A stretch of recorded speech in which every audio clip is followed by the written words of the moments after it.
All right, so today we're going to dive into the world of Paul Morphy. Okay. He was this chess prodigy who really kind of changed the game back in the mid-1800s. Wow. You know, genius, mystery, the whole thing, a life story that's part history and part legend. Yeah, really intriguing. And what's cool is that we're not just looking at, like, dry historical facts. Our main source today is Silent Gambit, Okay. the book. And they've basically taken what we know about Morphy's life and woven it into this captivating story. Yeah, I like that. It's like we've got this key to unlock like all the secrets of this dude, right? Triply. Silent Gambit is based on this thing called the Morphy manuscript, which gives it that real authentic feel, but then they add these layers of, I don't know, like thematic depth and even like fictional twists. Yeah, it's not just them retelling what happened. Silent Gambit actually goes deep into Morphy's mind, like exploring what it meant to be a genius back then, the social stuff of his time, and, maybe even the struggles that led to his decline. Okay, so let's set the stage. Imagine New Orleans, 1830s. Okay. We've got Paul Morphy, practically still a kid, and he's already beating seasoned chess players. No! We're talking like child prodigy level stuff here. That's amazing. And there are these crazy anecdotes that show how brilliant he was early on. Like what? Like the story of him as a child playing against General Winfield Scott. Oh, wow. Like the hero of the Mexican War. Wow. Yeah, foreshadowing. Totally, right? It's like he was born understanding the game. Yeah, people who saw him play would describe his style as like machine-like precision.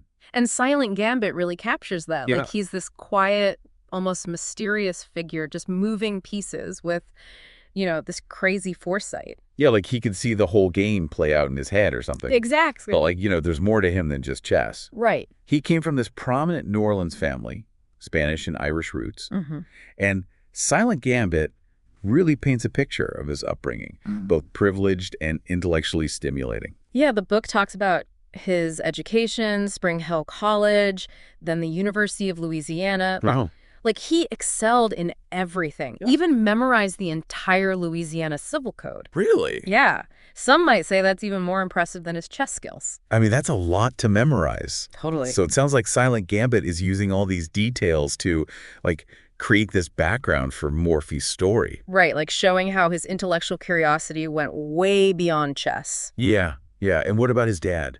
His father's death must have had a huge impact. Absolutely. Silent Gambit really explores that Alonzo Morphy, he was a well-known judge, and his death really left a hole in young Paul's life. Right. The book kind of dives into how losing his father might have, pushed him to achieve. I mean, it makes sense. It adds a layer of depth to the story, right? We see Morphy as a real person. Yeah. Not just some chess machine. Right, but like a young guy dealing with loss, ambition, and all the expectations people had of him. Exactly, and that's what makes Silent Gambit so compelling.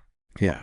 It paints this nuanced portrait of Morphy, sets the stage for his journey to conquer the European chess world, which, was as much about him proving himself as it was about his love for the game. Totally, and that's where things get really exciting. Yeah.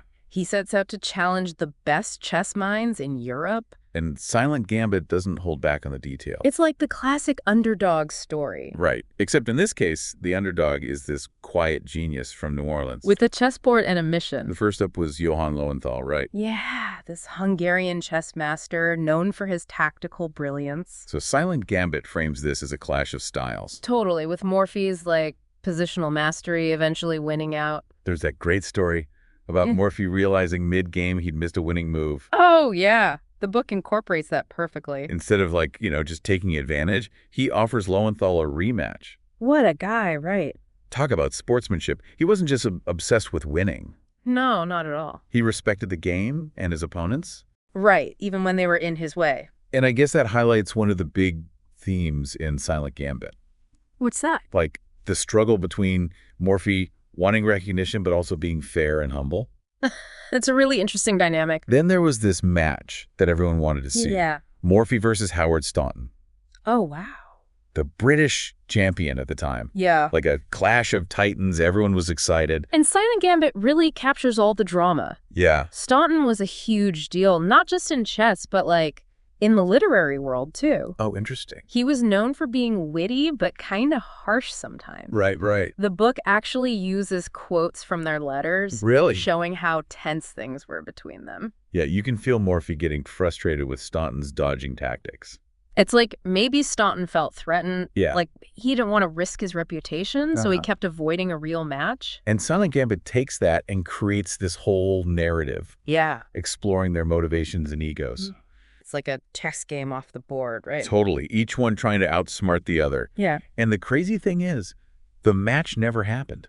Which just adds to the mystery. Makes you wonder what if, And Silent Gambit has some theories about why Oh, yeah. it looks at the social and political scene back then, hints that maybe some things were going on behind the scenes. Ah, yes. Like personalities clashing and stuff. Right. Keeping these two giants from ever actually playing. But Morphy's journey didn't end there, did it? No. He went on to play other strong players. Yeah, like Daniel Harwitz. Yeah, the chess pro at the Café de la Régence in Paris. Oh, yeah, that famous cafe. The book makes this match really exciting. I bet. Harwitz is portrayed as this tough opponent, but also someone who kind of underestimated Morphy. Okay.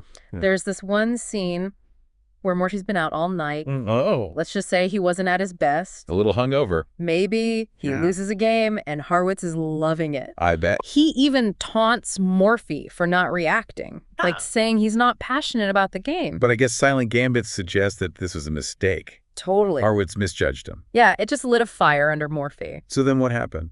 Morphy, totally unfazed, says he's going to win the rest of the games. No way. And of course he did. Classic. Right. Yeah, don't underestimate someone just because they seem quiet. Absolutely. And then there was the big one. Oh, yeah. Morphy versus Adolf Anderssen. Wow, another legend. A German master, considered one of the best at the time. So this was in Paris. Yeah, and Silent Gambit really goes into detail about this match. Must have been intense. It was like two different philosophies of chess going head to head. Oh, how so? Anderson was known for his aggressive attacks. Right. While Morphy was more about positioning. So their games were like a battle of style. Exactly. And it solidified Morphy's place as a true master. And how did Anderson take the loss? He was incredibly gracious. That's cool. The book even quotes him saying, Morphy is the strongest player ever to play the game.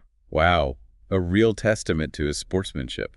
It shows how much respect they had for each other. Yeah, and Silent Gambit does a great job of weaving all this together. Right. The historical facts, the personalities, it's all there. And then there were Morphy's blindfold exhibitions. Oh, yeah. Tell me about those. He'd play multiple opponents at once. Why? Without even seeing the board. How is that even possible? I know, right?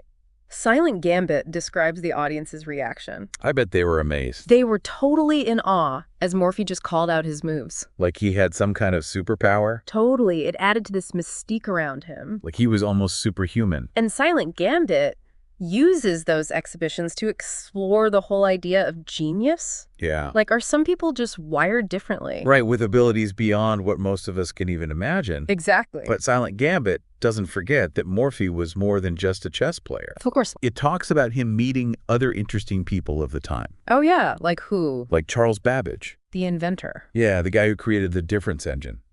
Wow, an early computer. Exactly. And Silent Gambit actually imagines their conversation. What do they talk about? They discuss things like the limits of artificial intelligence, Interesting. human intuition, and whether a machine could ever truly master chess. That's a question we're still asking today. Right, with all the advancements in AI. It's amazing to think of those two minds coming together. Two brilliant minds pushing the boundaries. And Silent Gambit uses that encounter to show Morphy's intellectual curiosity. Right, he wasn't just a one-trick pony. He was engaged with the world. Exactly. And there are also those stories about him meeting Queen Victoria. Oh yeah, and Napoleon III. Silent Gambit adds its own spin to those historical moments. It does. How so? It suggests he might have let the Queen win. Really?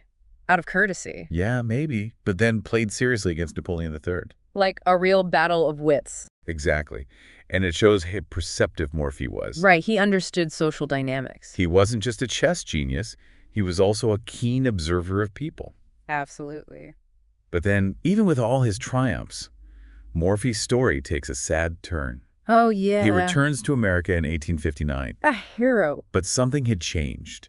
What do you mean? He starts losing interest in chess. Really? And slowly withdraws from the game that made him famous. Wow, it's so unexpected. And that's where we enter the most mysterious chapter of Morphy's life. And Silent Gambit explores this really well. It does. It looks at all the theories about his decline. Like what? It raises questions about the nature of genius, the pressures of fame, and how fragile the human mind can be. It's like the chessboard. His whole world turned into this drap. Yeah, I get that. He'd achieved everything but felt kind of empty, like he was missing something. Silent Gambit really shows that shift. Yeah. It suggests Morphy was disillusioned with chess for a bunch of reasons. Okay, like what? Well, people were pressuring him to get a normal job, Right. He couldn't find anyone who could challenge him, and maybe he realized that chess couldn't give him all the answers. Yeah, I can see that. There's this scene in the book after a big win, Morphy's surrounded by fans, Okay. but he says he feels incredibly lonely.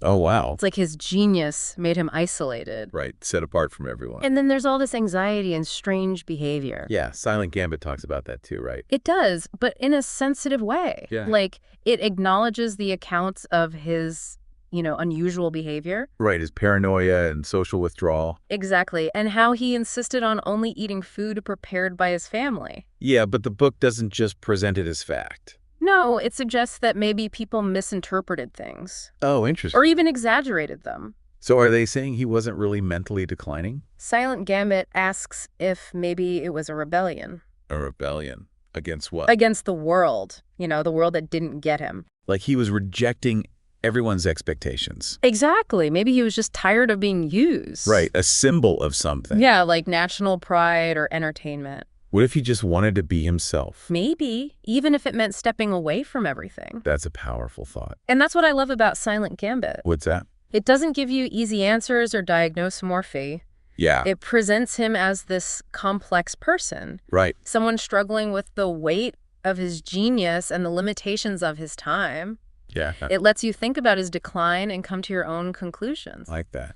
And even though his later years were sad, Morphy's impact on chess is undeniable. Absolutely. Silent Gambit reminds us of his legacy. How he changed the game forever. He only played for a short time. But his games are still studied today I can imagine. by chess players all over the world. They're drawn to his style, right? Yeah, his understanding of positional play, his attacks, his ability to calculate moves in advance. It's like he set a new standard for chess mastery. Totally. People say he bridged the gap What do you mean? between the romantic era of chess with all the bold moves and sacrifices Oh, yeah. and the more modern scientific approach. So he brought those two together. In a way, yeah. His games must be fascinating to study. They're like works of art. Yeah. Every move is so carefully planned. Silent Gambit probably encourages readers to check them out. It does. It wants you to go beyond the history books. Yeah. And see the beauty of Morphy's chess for yourself. Exactly. So after this deep dive into Paul Morphy's world, Yeah. a world that Silent Gambit brings to life so well, What do you think? what stands out to you most about his story? That's a good question. What will you take away from all of this? I think for me, it's the realization that being brilliant can be a burden. Yeah. Heavy price to pay. Like even someone who could dominate chess All right. couldn't escape the challenges of life. The internal struggles, the pressure, the search for meaning. Exactly. And Silent Gambit shows us that so well.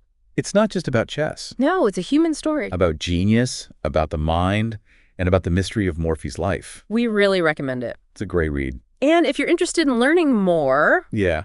there's a whole world of Morphy's games out there. Waiting to be explored. Who knows what insights you might discover. That's the thing about these deep dives. Right. They spark curiosity They make you want to learn more. and explore all these amazing stories from history. Exactly. Thanks for joining us today on this journey into the world of Paul Morphy. It was a pleasure. Until next time, keep questioning, keep learning, and keep diving deep.